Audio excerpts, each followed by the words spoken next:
보시게 되면은 이익 추정치가 계속 하향을 하다가 옆으로 횡보를 하게 되거든요. 그 사이에 증시는 바뀌게 됩니다. 이제 강세장으로. 그렇게 하고 나서 진짜로 실적 장세가 올 때는 올라가기 시작을 합니다. 솔직히 지금부터 이제 실적이 좋다라고 하면은 시장이 인정을 해주는.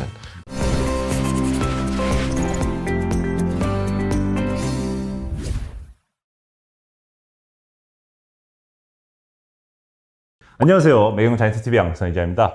베스트 펀드 매니저로서 경험한 시장의 역사를 토대로 2021년 강세장, 그리고 2022년 하락장, 그리고 2023년의 반등장까지 정확하게 투자자분들을 위해서 변곡점 짚어주신 분을 모셔봤습니다. 86번가 모르시는 분 없으시죠? 정광호 대표님 모시고 바로 말씀 나눠보겠습니다. 안녕하세요. 네, 안녕하십니까. 올해 상반기 주식시장 한번 되돌아보려고 합니다. 한국과 미국 시장 모두 쏠림 현상이 심했다는 느낌을 받았는데요. 아무래도 한국은 2차전지, 그리고 미국은 AI 관련한 주식들이 많이 좀 올랐습니다. 근데 생각보다 시장의 금리라든지 물가라든지 아직 다 잡힌 것도 아니고 여전히 금리 높은 수준인데, 올해 상반기 동안 진행된 주식시장의 쏠림 현상에 대해서 대표님께서는 어떤 생각이 드셨는지 좀 궁금합니다. 올해가 그러면 시작할 때, 그러니까 작년 말 시점으로 우리가 한번 돌아가 보는 게 좋을 것 같습니다.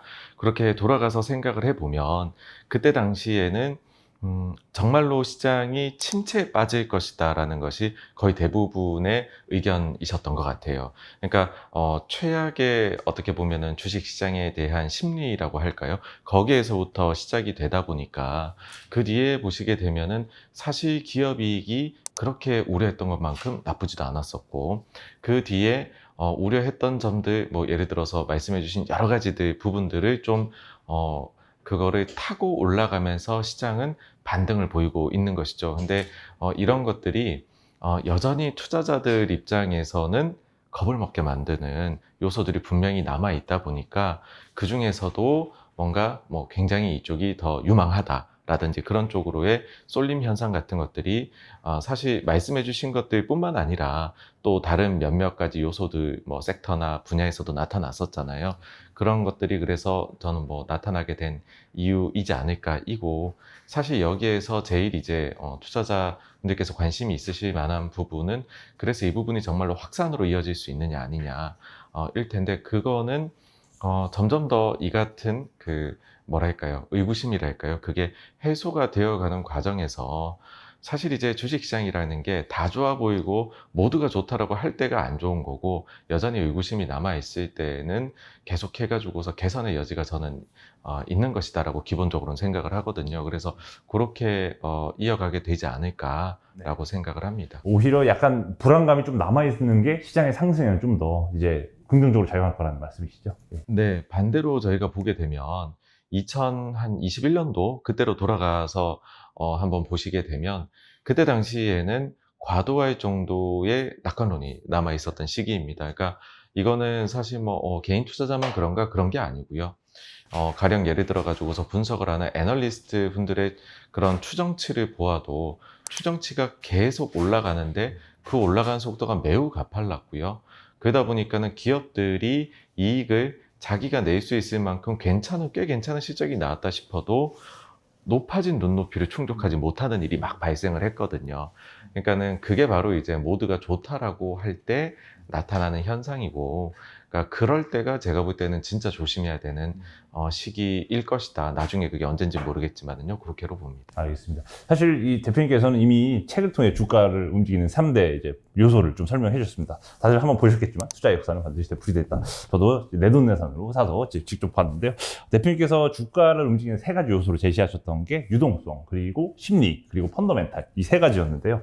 아무래도 올해 상반기 쏠림 현상을 경험했던 투자자분들은 주도업종으로 집중 투자를 선택했던 분들이 결과적으로 지금에 와서는 좋은 성과를 얻으셨는데, 이 유동성, 심리, 펀더멘털 측면에서 주식시장에서 새로운 주도업종이 되거나 아니면 기존 주도업종의 지위를 좀 강하게 유지할 것으로 기대되는 그런 업종들이 있다면 어떤 업종들로 보이시나요?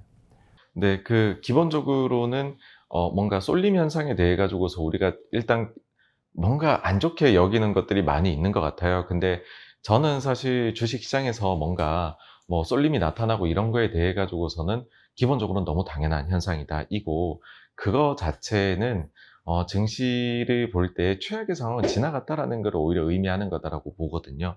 왜냐하면 작년은 정말 약세장이었잖아요. 네. 그때는 실적이 잘 나오든 아니면 어떤 재료가 있던 아니면 미래 성장성이 아무리 많아도 주식이 전혀 거기에 자극을 못 받았었어요. 근데 지금은 뭔가 나왔을 때 자극을 받는다는 게 됐으니 그때 대비해서 심리 환경은 개선이 되었다라고 생각을 하고 그게 또 이렇게 이동을 하면서 다니게 되겠죠.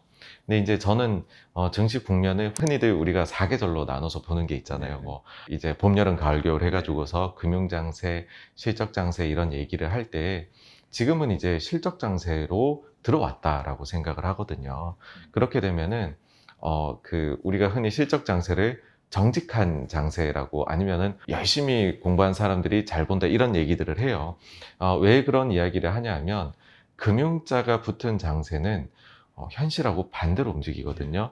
그러니까 현실은 엄청 안 좋은데 증시가 반등한 게 올해 상반기였었다라고 하면 반대로 21년도 한 후반부터 가보게 되면은 22년 상반기까지는 실적이나 상황은 괜찮은 것 같은데 주가 빠지기 시작을 했거든요. 그때는 역금융 장세. 예, 그런데 실적자가 붙은 장세는 현재의 상황하고 비슷하게 움직이기 이제 시작을 하거든요. 근데 지금 보시게 되면은 미국 증시 기준으로요. 미국 증시가 아무래도 그러니까 딴 게 아니라 왜 미국을 자꾸 말씀을 드리냐면은 자료 같은 것들이 장기간으로 잘 나와 있어서 과거에 평균적인 숫자 같은 것들에서 횟수가 높고 하여튼 그러다 보면은 확률이 높아지는 게 있잖아요. 그래서 보게 되는데 보시게 되면은 이익 추정치가 계속 하향을 하다가 그게 옆으로 횡보를 하게 되거든요. 그 사이에 증시는 바뀌게 됩니다. 이제 강세장으로. 그렇게 하고 나서 진짜로 실적 장세가 올 때는 이게 올라가기 시작을 합니다. 그러니까 맨 처음에는 미래 12개월 이익부터 올라가게 돼요. 그 다음에는 올해 이익도 상향이 되기 시작을 하거든요. 근데 이미 한 몇 달 전부터 미래 12개월 이익은 반등이 시작이 됐고요. 그 다음에 최근에 들어와서는 올해 이익도 반등이 나타나기 시작을 했습니다. 그러니까는 실적 장세로 들어가는 게 아니냐. 그래서 솔직히 지금부터 이제 실적이 좋다라고 하면은 거기에 대해 갖고서 응당 시장이 인정을 해주는 그런 저는 쪽이고 그러다 보면은 사실 섹터 말씀들 정말 많이 하시는데 그 중에서도 저는 근데 좀 그런 게 코로나라는 특성이 여기에도 좀 묻어 있다는 느낌을 받아요. 뭐냐 하면 코로나가 시작되고 진행되고 있는 과정에서는 같은 섹터에 있는 기업들이 비슷하게 움직이는 경향이 컸었습니다. 근데 이 코로나가 좀 생각보다 길어졌고 그 사이에 기업들마다 그걸 잘 헤쳐나간 기업도 있고 거기에서 맨날 보고할 때 이거 코로나 때문에 그렇습니다 라고 하면서 시간을 낭비한 기업도 있을 것 같아요. 그래서 그 사이에 투자를 잘했고 뭐 M&A도 잘했고 주주 가치 올려주기 위해 가지고서 주주 가치가 증대될 수 있는 것도 미리미리 마련해 놨고 그런 것들이 이번에는 각광을 받지 않을까라고 생각을 합니다. 네, 뭔가 명쾌하게 정리해 주신 것 같습니다. 일단 기본적으로 살펴봐야 될 게 이익. 특히 최근 들어 올해 이익을 전망치를 이제 상향 조정이 본격화됐다라고 보시면서 아무래도 개별 기업에 좀 더 집중하라는 이제 취지로 말씀 주신 것 같은데요. 근데 여전히 이제 시장의 높이에 대해서는 좀 걱정한 투자자분들이 있는 것 같아요. 최근에도 미국채 10년물 기준으로 여전히 4%대 이제 금리를 유지하고 있고, 뭐 여전히 뭐 미국의 급격한 금리 인상 가능성이 사라졌다고 보지만 그럼에도 불구하고 생각보다 금리 인하가 쉽게 빨리 찾아오진 않을 것이다 라는 예측이 나오고 있는데요. 현재 대표님께서 9월 초 이제 증시를 보시기에 상승과 하락의 사이클에서 높이를 어느 정도 보시는지 궁금합니다.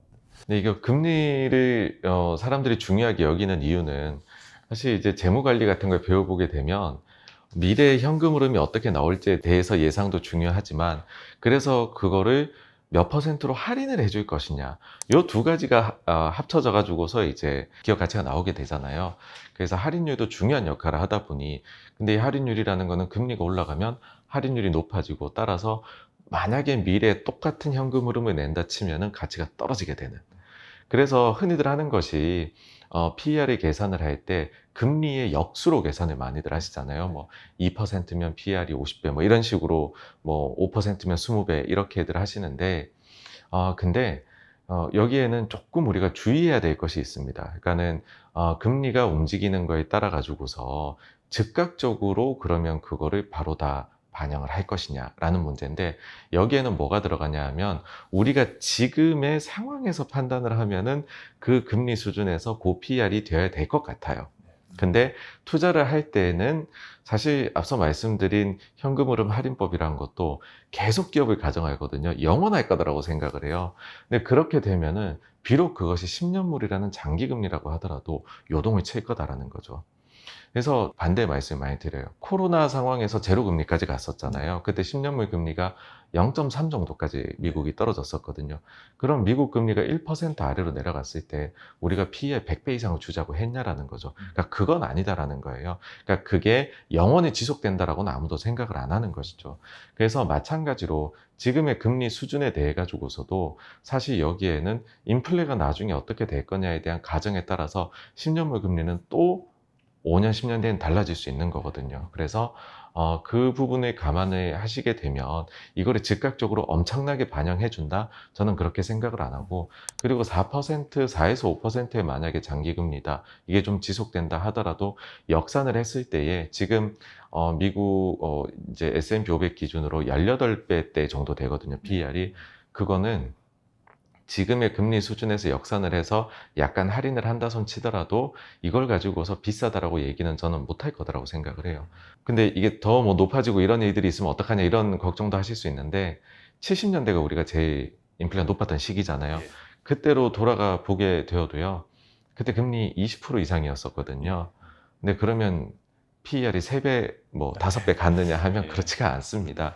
그러니까 그런 점은 금리도 중요하긴 하나 그 중에 하나이고, 장기적으로 봤을 때는 잘 모르기 때문에 사람들은 그거를 더 떨어질 수도 있다는 가정도 충분히 할 수 있는 것이고, 그리고 지금 상태에서 그냥 유지가 되어 간다 손 치더라도 이거 가지고서 현재 PER을 계산했을 때 이걸 그냥 비싸다고 할 수 있을 것이냐라는 거에 대해서 저는 좀 그러니까는 지금의 금리 논쟁에 대해서는 그렇게 좀 말씀을 드리고 싶습니다. 네, 알겠습니다.